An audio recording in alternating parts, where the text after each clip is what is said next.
ಕೆಲವು ಸಲ ಈ ಜೀವನದ ಜಂಜಾಟದಲ್ಲಿ ವಿಶೇಷವಾದ ದಿನಗಳ ದಿನ ಉಪವಾಸ ಮಾಡೋದನ್ನು ಮರ್ತು ಬಿಡ್ತೀವಿ. ಅದಕ್ಕೆ ಉದಾಹರಣೆ ಅಂತ ಹೇಳಿದ್ರೆ ಇವತ್ತು ಏಕಾದಶಿ, ಜಯ ಏಕಾದಶಿ ಇವತ್ತು ಉಪವಾಸ ಮಾಡಿ ದೇವರನ್ನ ಪೂಜೆ ಮಾಡಿದ್ರೆ ತುಂಬ ಒಳ್ಳೆಯದು ಅಂತ ನಾನು ವಿಡಿಯೋಗಳಲ್ಲಿ ಹೇಳಿದ್ದೀನಿ. ಹಾಗೆ ಅದ್ರ ಬಗ್ಗೆ ವಿಡಿಯೋಗಳನ್ನ ಕೂಡ ಮಾಡಿ ಹಾಕಿದ್ದೀನಿ. ಏಕಾದಶಿ ಅಂತ ಹೇಳಿದ್ರೆ ಮುಖ್ಯವಾಗಿ ಉಪವಾಸನೆ ಇದರಲ್ಲಿ ಬಹಳ ಮುಖ್ಯವಾದ ಪಾತ್ರವನ್ನು ವಹಿಸುತ್ತೆ. ಕೆಲವರು ಅಂದರೆ ನಾನು ಹೇಳ್ದಂಗೆ ಅದು ಇದು ಟೆನ್ಷನ್ನು, ಹಾಗೆ ಕೆಲಸದ ಬಗ್ಗೆ ಏನೋ ಯೋಚನೆಗಳು, ಬೇರೆ ಏನೋ ಒಂದು ಸಮಸ್ಯೆ ಬಗ್ಗೆ ಗಮನ ಹೋಗಿ ಆವತ್ತಿನ ದಿನ ನೀವು ಉಪವಾಸ ಮಾಡೋದನ್ನೇ ಮರೆತು ಏನಾದರೂ ತಿನ್ಬಿಟ್ಟಿರ್ತೀರ. ಇದು ಸಹಜ, ಸಾಮಾನ್ಯವಾಗಿ ತುಂಬ ಜನರಿಗೆ ಆಗುವಂಥದ್ದು. ಹಾಗಾಗಿ ಅಯ್ಯೋ ಇವತ್ತು ಏಕಾದಶಿ ಪೂಜೆ ಮಾಡಬೇಕು ಅಂದ್ಕೊಂಡೆ, ತಿನ್ಬಿಟ್ಟೆ ಏನೋ ಒಂದು, ಏನು ಮಾಡೋದು ಅಂತ ಹೇಳಿದ್ರೆ ಇದಕ್ಕೆ ನಾನಿಲ್ಲಿ ಪುಟ್ಟ ಒಂದು ಉಪಾಯ ಹೇಳ್ತೀನಿ, ಹಾಗೆ ಪರಿಹಾರ ಹೇಳ್ತೀನಿ. ಈ ಒಂದು ಮಾಹಿತಿ ನಿಮಗೆ ಇಷ್ಟ ಆಯಿತು ಅಂತ ಹೇಳಿದ್ರೆ ನನ್ನ ಚಾನಲ್ನ ದಯವಿಟ್ಟು ಸಬ್ಸ್ಕ್ರೈಬ್ ಮಾಡ್ಕೊಳ್ಳಿ, ವಿಡಿಯೋಗೆ ಒಂದು ಲೈಕ್ ಕೊಡೋದನ್ನು ಮರಿಬೇಡಿ. ಹಾಗೆ ಈ ಒಂದು ರೀತಿ ತಪ್ಪಿಸ್ಕೊಂಡು ಏನಾದರೂ ಕಾರಣ ಇಲ್ಲದೇ ಮರ್ತು ಹೋಗಿ ಪೂಜೆ ವ್ರತ ಕಥೆಗಳಲ್ಲಿ ಉಪವಾಸ ಮಾಡೋದು ಮರ್ತು ಹೋಗಿದ್ರೆ ಏನು ಮಾಡ್ಬೋದು, ವಿಶೇಷವಾಗಿ ಏಕಾದಶಿ ದಿನ ಅನ್ನೋದನ್ನು ಹೇಳ್ತೀನಿ. ಈ ಮಾಹಿತಿ ನಿಮ್ಮ ಫ್ರೆಂಡ್ಸ್ ಆ್ಯಂಡ್ ಫ್ಯಾಮಿಲಿಗೆ ಅವಶ್ಯಕತೆ ಇತ್ತು ಅಂತ ಹೇಳಿದರೆ ಅವರೊಂದಿಗೆ ಈ ವಿಡಿಯೋನ ಶೇರ್ ಮಾಡೋದನ್ನು ಮರಿಬೇಡಿ. ಈಗ ಇವತ್ತಿನ ದಿನದ ಪರಿಹಾರವನ್ನು ಹೇಳ್ತೀನಿ. ಮೊದಲನೇದಾಗಿ ಇವತ್ತು ಏಕಾದಶಿ, ಉಪವಾಸನೆ ತುಂಬ ಮುಖ್ಯ ಅಂತ ಹೇಳಿದೆ. ಈಗ ಇದರಲ್ಲಿ ಒಂದು ಎಕ್ಸೆಪ್ಷನಲ್ ಏನಂತ ಹೇಳಿದ್ರೆ, ನೀವು ಅಪ್ಪಿತಪ್ಪಿ ಏನಾದರೂ ಊಟ ಮಾಡಿಬಿಟ್ರಿ ಅಂದರೆ ಅಕ್ಕಿ ಪದಾರ್ಥಗಳನ್ನ ಸೇವಿಸಬಾರ್ದು ಯಾವುದೇ ಕಾರಣಕ್ಕೂ ಏಕಾದಶಿ ದಿನ, ಅಂದರೆ ಉಪವಾಸ ಮಾಡೋದು ಇದ್ದರೆ ಅಂತ ಹೇಳಿದ್ದೆ. ಅಕಸ್ಮಾತ್ ನೀವು ಅಪ್ಪಿತಪ್ಪಿ ಬೆಳಗ್ಗೆ ಏನಾದರೂ ರೈಸ್ ಐಟಮ್ ತಿನ್ಬಿಟ್ಟಿದ್ರೆ, ಚಿತ್ರಾನ್ನ ಇಲ್ಲ ಪಲಾವ್ ಇಲ್ಲ ಈ ರೀತಿ ಏನಾದರೂ ತಿನ್ಬಿಟ್ಟಿದ್ರಿ ಅಂತ ಹೇಳಿದ್ರೆ ತೊಂದರೆ ಇಲ್ಲ. ಆ ಥರ ಆಗಿಬಿಟ್ಟಿದೆ ನಿಮಗೆ ಗೊತ್ತಿಲ್ಲದಂಗೆ ಏನೂ ತೊಂದರೆ ಇಲ್ಲ. ಇದನ್ನು ಸಂಜೆ ಕೂಡ ನೀವು ಕಂಟಿನ್ಯೂ ಮಾಡಬಹುದು, ಏಕಾದಶಿ ಆಚರಣೆ ಮಾಡಬಹುದು. ಆದರೆ ಇನ್ನೊಂದು ಏನಂತ ಹೇಳಿದ್ರೆ, ನೀವು ಅಪ್ಪಿತಪ್ಪಿ ಏನಾದರೂ ಮಾಂಸಾಹಾರ ಸೇವನೆ ಮಾಡಿದರೆ ಖಂಡಿತ ಈ ಒಂದು ಏಕಾದಶಿ ಪೂಜೆ ಮಾಡೋದಕ್ಕೆ ಬರೋದಿಲ್ಲ. ಇದೊಂದು ನೆನ್ಪಿಟ್ಕೋಬೇಕಾದ ಮುಖ್ಯ ವಿಷಯ. ಅದು ಬಿಟ್ಟು ಇನ್ನು ಸಾಮಾನ್ಯವಾಗಿ ಏನೋ ಒಂದು ಊಟ ಮಾಡಿಬಿಟ್ರಿ, ಬೇರೆ ರೀತಿ ತಿಂಡಿ ತಿನ್ಬಿಟ್ರಿ ಅಂತ ಹೇಳಿದ್ರೆ ತೊಂದರೆ ಇಲ್ಲ. ಇವತ್ತು ಸಂಜೆ ನೀವು ಮತ್ತೆ ಸ್ನಾನವನ್ನು ಮಾಡಬೇಕಾಗತ್ತೆ. ಬೆಳಗ್ಗೆ ಸ್ನಾನ ಮಾಡಿದರೂ ಕೂಡ ಮತ್ತೆ ಸ್ನಾನವನ್ನು ಮಾಡಿ ಹಾಗೆ ಮಡಿ ಬಟ್ಟೆಗಳನ್ನು ಧರಿಸಬೇಕಾಗತ್ತೆ. ಮಡಿ ಬಟ್ಟೆ ಅಂದರೆ ಸ್ವಚ್ಛ ಬಟ್ಟೆಯನ್ನು ಧರಿಸಬೇಕಾಗತ್ತೆ. ಬಟ್ಟೆಯನ್ನು ಧರಿಸಿ ಆ ನಂತರ ನೀವು ವಿಷ್ಣು ಭಗವಾನ್ ಅಥವಾ ಲಕ್ಷ್ಮೀನಾರಾಯಣರ ಫೋಟೋಗೆ ಪೂಜೆಯನ್ನು ಮಾಡಬೇಕಾಗತ್ತೆ. ಹೇಗೆ ಪೂಜೆಯನ್ನು ಮಾಡಬೇಕಂದ್ರೆ, ಫೋಟೋವನ್ನು ಸ್ವಚ್ಛಗೊಳಿಸಿ, ಅಥವಾ ವಿಗ್ರಹ ಇತ್ತು ಅಂತ ಹೇಳಿದ್ರೆ ಇನ್ನೂ ತುಂಬಾ ಒಳ್ಳೆಯದು. ಅದಕ್ಕೆ ಸ್ವಚ್ಛಗೊಳಿಸಿ ಅರಿಶಿನ, ಕುಂಕುಮ, ಶ್ರೀಗಂಧ ಎಲ್ಲವನ್ನು ಇಟ್ಟು ಆ ನಂತರ ಅಕ್ಷತೆಯನ್ನು ಹಾಕಿ ಗೆಜ್ಜೆ ವಸ್ತ್ರವನ್ನು ಏರಿಸಿ ಹಾಗೆ ಹೂವನ್ನು ಏರಿಸಬೇಕಾಗುತ್ತೆ. ಇಷ್ಟು ಒಂದು ಸಿಂಪಲ್ ಬೇಸಿಕ್ ನಿತ್ಯ ಜೀವನದಲ್ಲಿ ಮಾಡುವಂತಹ ಪೂಜೆ. ಇಷ್ಟು ಮಾಡಿದ ನಂತರ ನೀವು ತುಪ್ಪದ ದೀಪವನ್ನು ಹಚ್ಚಬೇಕಾಗತ್ತೆ. ನೆನ್ಪಿಟ್ಕೊಳ್ಳಿ, ಜೋಡಿ ತುಪ್ಪದ ದೀಪವನ್ನು ಹಚ್ಚಬೇಕಾಗತ್ತೆ.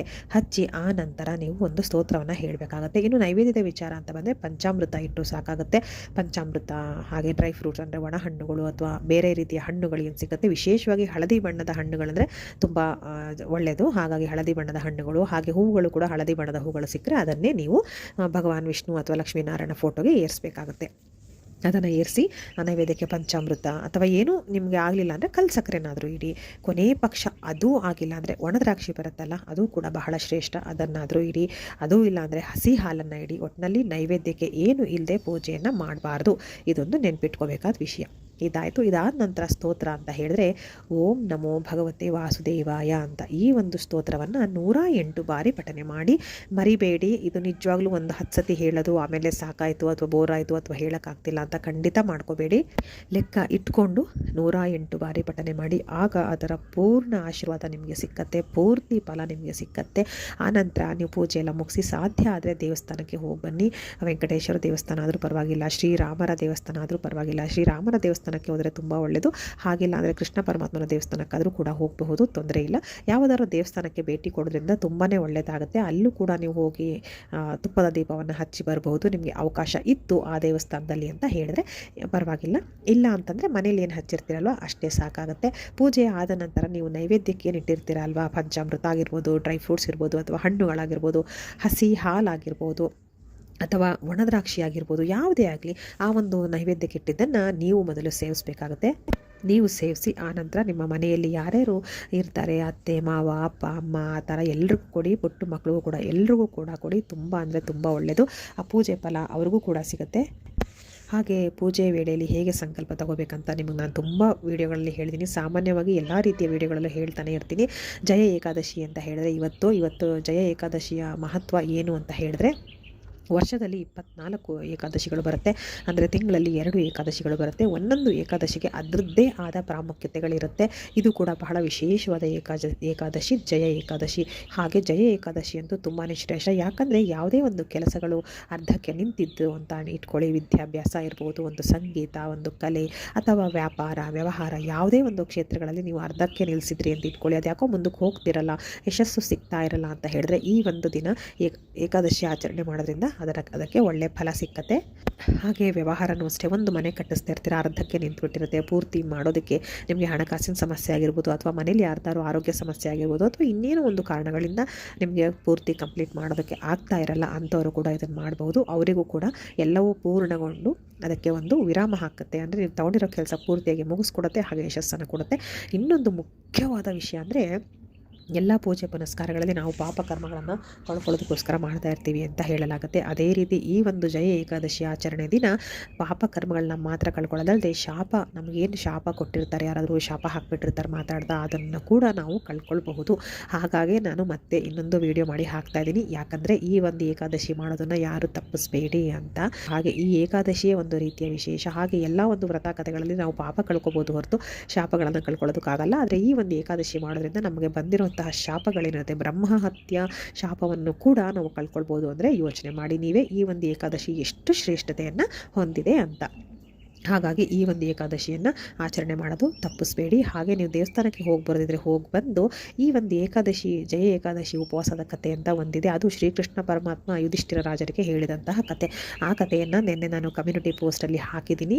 ಅದನ್ನು ಕೂಡ ಕಥೆಯನ್ನು ಕೂಡ ಓದಿ ತುಂಬ ಶುಭ ಲಾಭಗಳಾಗುತ್ತೆ. ನಿಮಗೆ ಗೊತ್ತಾಗುತ್ತೆ ಏನೇನು ಚೇಂಜಸ್ ಆಗ್ತಾ ಇದೆ ಜೀವನದಲ್ಲಿ ಅಂತ. ಖಂಡಿತವಾಗ್ಲೂ ತುಂಬ ಒಳ್ಳೆಯದಾಗುತ್ತೆ ಆ ಒಂದು ಕಥೆಯನ್ನು ಓದೋದ್ರಿಂದ. ಅದು ವಿಶೇಷವಾಗಿ ಈ ಒಂದು ಜಯ ಏಕಾದಶಿ ಸಂಬಂಧಪಟ್ಟಿದ ಕಥೆಯಾಗಿರುತ್ತೆ, ಉಪವಾಸದ ಕಥೆಯಾಗಿರುತ್ತೆ. ಅದನ್ನು ಖಂಡಿತವಾಗ್ಲೂ ಓದಿ. ನಿಮಗೆ ಕಮ್ಯುನಿಟಿ ಪೋಸ್ಟಲ್ಲಿ ಸಿಕ್ಕಲಿಲ್ಲ ಅಂತ ಹೇಳಿದ್ರೆ ದಯವಿಟ್ಟು ಕಮೆಂಟಲ್ಲಿ ಕೇಳಿ, ನಾನು ಅದನ್ನು ಡಿಸ್ಕ್ರಿಪ್ಷನ್ ಬಾಕ್ಸಲ್ಲಿ ಹಾಕ್ತೀನಿ, ಆಗ ನೀವು ನೋಡ್ಕೊಳ್ಬೋದು. ಹಾಗೂ ಆಗಿಲ್ಲ ಅಂದರೆ ನಿಮ್ಮ ಕಮೆಂಟಲ್ಲಿ ಕೇಳಿ, ಆ ಕಮೆಂಟ್ಗೆ ನಾನು ರಿಪ್ಲೈ ಕೊಡ್ತೀನಿ, ಈ ಒಂದು ಕಥೆಯನ್ನು ಹಾಕ್ತೀನಿ. ಓಕೆನಾ? ಸೊ ಒಟ್ಟಿನಲ್ಲಿ ನೀವು ಪೂಜೆಯನ್ನು ಮಾಡಬೇಕು, ಕಥೆಯನ್ನು ಓದಬೇಕು ಅನ್ನೋದು ನನ್ನ ಉದ್ದೇಶ ಅಷ್ಟೇ. ಇಷ್ಟೆಲ್ಲ ಮಾಡಿ ನೀವು ಸ್ತೋತ್ರವನ್ನು ಕೂಡ 108 ಬಾರಿ ಪಠನೆ ಮಾಡಿ ಈ ಒಂದು ಕಥೆಯನ್ನು ಕೂಡ ಓದಿ. ಹಾಗೆ ರಾತ್ರಿ ಯಾವುದೇ ಕಾರಣಕ್ಕೂ ಊಟವನ್ನು ಮಾಡಬೇಡಿ. ಹಣ್ಣು ಹಾಲು ಈ ರೀತಿ ತಗೊಳ್ಳಿ. ನಿಮಗೆ ಹಸು ತಡೆಯೋಕ್ಕಾಗಲ್ಲ ಅಂತ ಹೇಳಿದ್ರೆ ಅಕ್ಕಿಯ ಪದಾರ್ಥ ಒಂದು ಬಿಟ್ಟು, ಅಂದರೆ ದೋಸೆ, ಇಡ್ಲಿ, ರೈಸ್ ಐಟಮ್ಗಳು ಅದೆಲ್ಲವನ್ನು ಬಿಟ್ಟು ಚಪಾತಿ, ಉಪ್ಪಿಟ್ಟು ಈ ರೀತಿಯನ್ನು ತಗೊಳ್ಳಿ, ಕೋಸಂಬರಿಗಳನ್ನ ತಗೊಳ್ಳಿ, ಅವಲಕ್ಕಿಯನ್ನು ತಗೊಳ್ಳಿ, ಈ ರೀತಿ ತಗೊಳ್ಳಿ. ಹಾಗೆ ಇನ್ನು ನಾಳೆ ಉಪವಾಸ ಮುರಿಯೋದು ಎಷ್ಟೊತ್ತಿಗೆ ಅಂತ, ನಾಳೆ ಬೆಳಗ್ಗೆ 7 ಗಂಟೆಯ ನಂತರ 9:15 ಒಳಗಡೆ ಉಪವಾಸವನ್ನು ಮುರಿಬೇಕಾಗುತ್ತೆ. ನಾಳೆ ಬೆಳಗ್ಗೆ ಕೂಡ ಬೇಗ ಎದ್ದು ಸ್ನಾನವನ್ನು ಮಾಡಿ ಆ ನಂತರ ನೀವು ಪೂಜೆಯನ್ನೆಲ್ಲ ಮಾಡಿ ನೀವು ಉಪವಾಸ ಮುರಿಬೇಕಾಗುತ್ತೆ. ಉಪವಾಸ ಅಂತ ಹೇಳಿದ್ರೆ ಕೆಲವರು ದ್ವಾದಶಿ ಊಟ ಅಂತಲೇ ಮಾಡಿಬಿಡ್ತಾರೆ, ಬೆಳಗ್ಗೆ ಊಟ ಮಾಡ್ತಾರೆ, ಅದು ಅವ್ರವ್ರ ಪದ್ಧತಿ. ಇನ್ನು ಕೆಲವರು ಮಾಮೂಲಿ ನೀವು ಏನು ದಿನನಿತ್ಯದ ತಿಂಡಿ ತಿಂತೀರ ಅದನ್ನು ಸೇವಿಸ್ತಾರೆ. ಒಟ್ಟಿನಲ್ಲಿ 7 ಗಂಟೆ ಮೇಲೆ 9:15 ಒಳಗಡೆ ಉಪವಾಸವನ್ನು ಮುರಿಬೇಕಾಗುತ್ತೆ. ನೀವು ಈ ದಿನ ಪೂರ್ತಿ ಉಪವಾಸ ಇದ್ದರೂ ಪರವಾಗಿಲ್ಲ, ಅರ್ಧ ಉಪವಾಸ ಇದ್ದರೂ ಪರವಾಗಿಲ್ಲ, ನಾಳೆ ಉಪವಾಸ ಮುರಿಯುವಂಥ ಸಮಯ ಅದಾಗಿರುತ್ತೆ. ಸೊ ಎಲ್ಲರೂ ಕೂಡ ಆದಷ್ಟು ತಪ್ಪದೆ ಈ ಒಂದು ಏಕಾದಶಿ ಆಚರಣೆ ಮಾಡಿ, ಯಾರು ಕೂಡ ಮಿಸ್ ಮಾಡ್ಕೊಳ್ಬೇಡಿ. ಏನಾದರೂ ಡೌಟ್ ಇತ್ತು ಅಂತ ಹೇಳಿದ್ರೆ, ಏನಾದರೂ ಕೇಳೋ ಪ್ರಶ್ನೆಗಳಿತ್ತು ಅಂತ ಹೇಳಿದ್ರೆ ದಯವಿಟ್ಟು ಕಮೆಂಟಲ್ಲಿ ಕೇಳಿ. ಕಮೆಂಟ್ ಸೆಕ್ಷನ್ ಯಾವಾಗಲೂ ನಾನು ಆನ್ ಆಗಿರುತ್ತೆ. ಖಂಡಿತ ನಾನು ನನಗೆ ತಿಳಿದಿದ್ದನ್ನು ನಿಮಗೆ ತಿಳಿಸ್ತೀನಿ. ಮತ್ತೆ ಮುಂದಿನ ವಿಡಿಯೋದಲ್ಲಿ ಸಿಗ್ತೀನಿ. ಎಲ್ರಿಗೂ ಧನ್ಯವಾದಗಳು.